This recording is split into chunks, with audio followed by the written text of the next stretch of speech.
I'm here with my good friend and political historian extraordinaire, also a fashionista like me in his own right, Larry Sabato.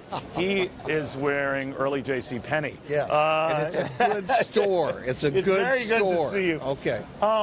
Let me get a take on the order of events today. I know where we are, and if you can widen it out here, guys, are just trying to see, we are on Pennsylvania Avenue, directly in front of the White House. So obviously, you can see it's blocked by a reviewing stand that every 4 years they construct for the new president of the United States. So Donald Trump will be there shortly to review a parade.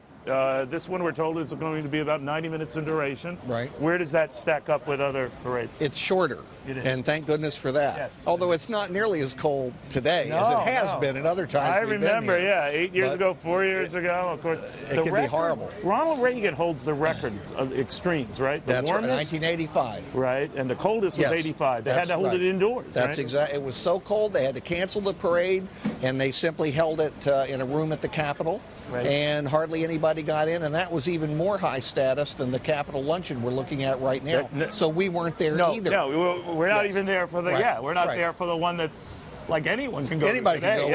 Can go in, we're not allowed.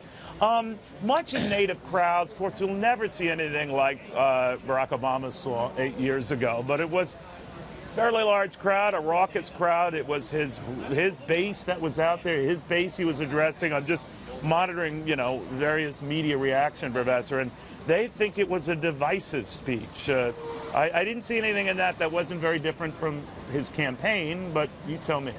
Well, first of all, on the crowds, I predicted in advance that would be the first argument of the new administration. How big was the crowd? And my answer is, who cares? Yeah. Loads and loads and loads of people were there. Second, as far as the speech, I recognized a lot of the lines. I know you did. They were more eloquent, as befits an inaugural address, but this is what the guy ran on. Naturally, he's going to focus on that as he's addressing his supporters for the first time as president. I don't see anything wrong with it. He reached over the very elites he was railing against who were sitting up there with him. Are presidents cognizant of that as they're doing their speeches? I mean, I think of John Kennedy referring the torch being passed to a new generation, knowing that Eisenhower was there, and it might be, hey, are you ripping me for being an old guy? But play that out for me. Well, I think they do, and they probably enjoy it, and what they most enjoy doing is sticking it ever so gently to those who maybe didn't support them. As you looked at the former presidents up there on the platform, not one supported or voted for Donald Trump. So yeah, you're right. You see, I mean, all things come around, right? What's that saying? I can't even remember. Well, let me ask you about, if you're the president. What goes around comes around. Yeah, I was just trying to move on. Yeah, right. But let me get your take on it. I thought of the way John Kennedy shook hands and had a few words, I guess, at the inauguration with Richard Nixon. Yes. Obviously, there was that moment there where Donald Trump shook hands and had a brief hug for Hillary Clinton. But you're aware, in this case, as we've seen of late, the victor and the vanquished, usually up there on the dais together. It's got to be weird. Well, it's awkward for the ones who lost. Yeah. It really isn't that awkward for the winner. But what about the 60-some-odd who opted up not to be here? What message did Hillary Clinton send by being there?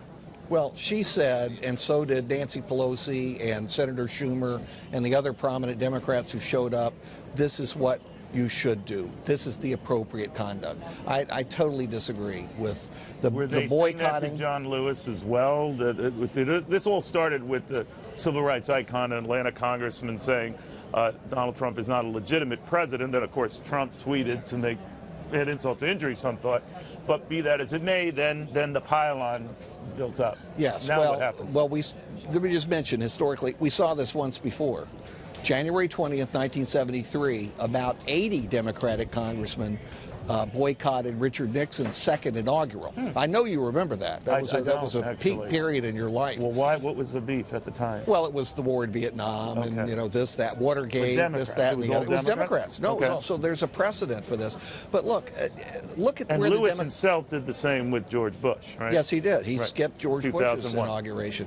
Look at it this way: this party, the Democratic Party, doesn't have the presidency anymore, doesn't have the Senate, doesn't have the House, doesn't have a large majority of the governorships and the state legislative positions.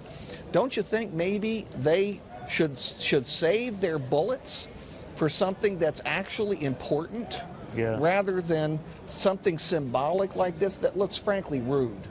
I mean, now, a lot of them are what they call bulletproof districts, where they're very popular. 2/3 of them come from California, where Hillary Clinton ran up the popular vote.